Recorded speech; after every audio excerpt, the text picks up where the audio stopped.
საქართველოში ყველაზე ძვირიანი ბენზინ-გასამართი სადგურები არის რომპეტროლი და ვისოლი. ვისოლის მფლობელები არიან ძმები ფხაკაძეები, რომლებიც უკვე 13 წელიწადია ქართული ოცნების ძალიან დიდი მხარდამჭერები არიან და საარჩევნოდ ისინი ფულსაც წილავენ ამ პარტიას და ასევე ერთ-ერთი ძმა ბიზნეს ასოციაციის პრეზიდენტიც გახლავს.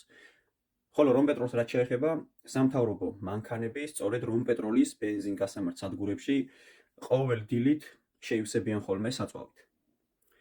თუ კი ვსაუბრობთ იმაზე, რომ საწვავი არის ძვირი, ქართულ ოცნებას მარტივად შეუძლია ამის დარეგულირება იმ პირობებში, როდესაც მაგალითად თუ ვიტყვით იმას, რომ გალფი არის ოპოზიციის, მაშინ შეუძლიათ, რომ ლუკოილზე, სოკარზე, რომპეტროლზე და ვისოლზე ფასი ოდნავ მაინც დააკლონ. თუმცა აი ამ ბენზინ-გასამართ სადგურებში არის ყველაზე ძვირი. ლუკოილი საერთოდ რუსულია და ის მითი, რომ თურმე რუსეთთან დაახლოება საქართველოში ფასებს გაიაფებს, ესეც აბსურდია. რაც შეეხება მედიკამენტებს, ავერსი ერთ-ერთი ყველაზე დიდი მედიკამენტების მომწოდებელი კომპანია, რომლის მფლობელიც არიან ძმები კურტანიძეები, ისინი 5ჯერ და ხშირ შემთხვევაში უფრო მეტჯერ, 6ჯერ, 7ჯერ ფასნამატით ყიდიან მედიკამენტებს. თუ ვამბობთ იმას, რომ მაგალითად PSP-ს ხელმძღვანელი არის ოპოზიციონერი, თუმცა 2016 წლიდან 2020 წლამდე ისიც იყო კახა უქრიაშვილი ქართული ოცნების დეპუტატი პარლამენტში, თუ კი ვამბობთ ამას და მივყვებით ამ ლოგიკას, რომ ის აძვირებს, მაშინ მარტივად შეუძლია ივანიშვილის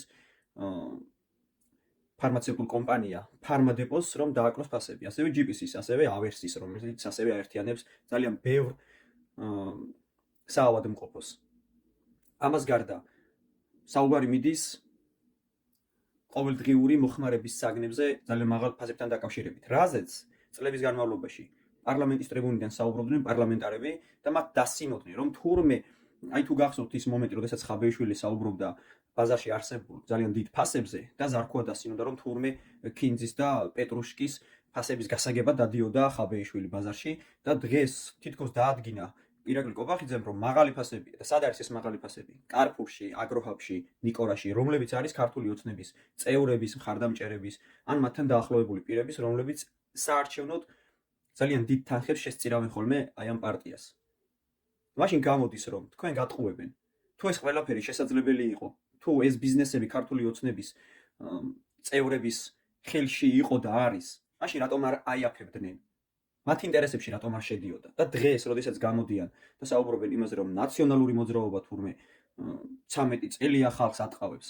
აი ვისაც ამის გიჯერა, თქვენ მეტის ღირსები ხართ, რომ აი ვისოლში რა ფასებიც არის საწვავზე, მაგაზე ძვირად ჩაასხათ. და აგროჰაბში კიდევ კოცების რომ არის, რა ფასებიც არის, ყველაზე ძვირიანი მარკეტია აგროჰაბი. და ასევე თქვენ უნდა დადიოდეთ ავერში და იმაზე მეტჯერ უნდა ყიდულობდეთ იმ მედიკამენტებს, რომლებსაც ამდენი წელიწადია ყიდულობთ და გატყავებენ.